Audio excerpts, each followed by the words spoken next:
fishing just one day, and there was no limit in the area right then.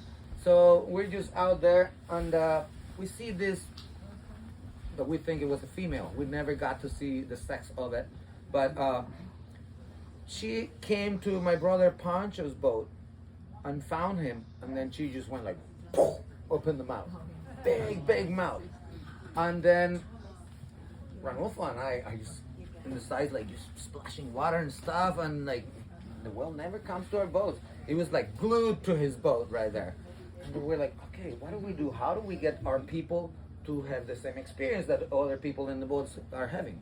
So, well, we came up, we roughed up the boats, tied them all together, and then we started passing people over, back and forth, back and forth, back and forth. And you know, this whale was opening the mouth so big, and at some point, since my boat was the one in the middle, it didn't need me, so I was in the other boat touching the whale, and I was just touching with the boat, the mouth open. I was just going to the baleen like this, all the way, and then touching the tongue, and I just went vicious, and I put all my forearms in the tongue, and I'm going like this. All the time, my brother goes like, "Look up," and I look up, and I realize I'm inside of the mouth. So I ran out.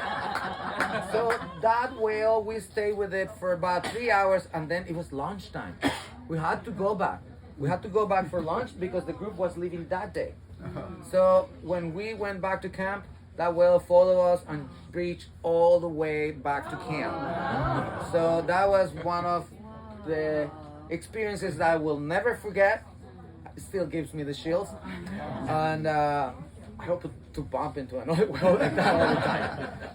Yeah, sometimes when you're whale watching, what we do all the time is just, we touch everywhere except eyes, blowholes, and pectoral fins. And from the half of the whale to the tail, you never touch there either, because that can be dangerous. It's like touching somebody's butt that you don't know. You're gonna get either punched or slapped in the face. So same thing. We don't touch in those areas, but when we're touching, one of the things that they like a lot is if you scratch around their barnacles and where the whale lice congregate. So one of my favorites is the edge of the mouth. I just put my fingers like this and I go along the mouth like that, and a lot of times they open it. That's my favorite thing. So